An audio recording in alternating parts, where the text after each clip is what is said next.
کامیابی اسی چیز میں ہے کہ آرمی چیف صاحب کو ہم یہ پیغام دیں گے، آرمی چیف صاحب اللہ نے آپ کو موقع دیا، آپ ملک میں اسلامی نظام نافذ کر دیں، جس بنیاد پہ یہ ملک بنا ہے لا الہ الا اللہ کے بنیاد پہ، تو یہ اس کا حق ادا ہو جائے گا۔ صحیح۔ آج کل آپ کون کون سے فلاحی کام کر رہے ہیں سر؟ جی فلاحی کاموں میں سب سے اب اس وقت ادارے 3-4 ہیں۔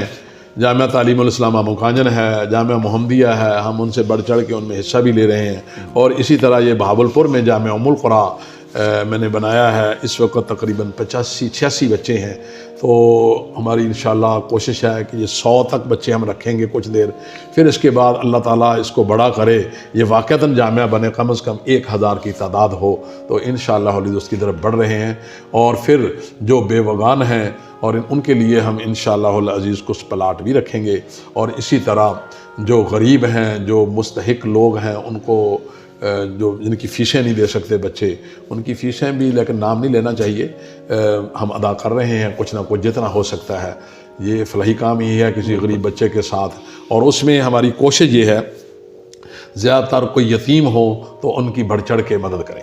جی، آپ کو ٹورزم کا کتنا شوق ہے؟ پاکستان کے کون کون سے شہر اچھے لگتے ہیں؟ آپ کا پسندیدہ شہر کون سا ہے؟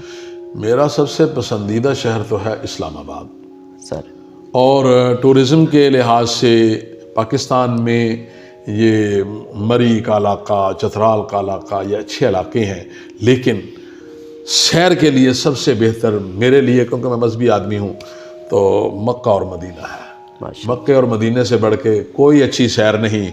ہم تو سیر کے لیے نکلنے کا جب ارادہ کرتے ہیں، دل کرتا ہے عمرہ کرائیں۔ ماشاء اللہ۔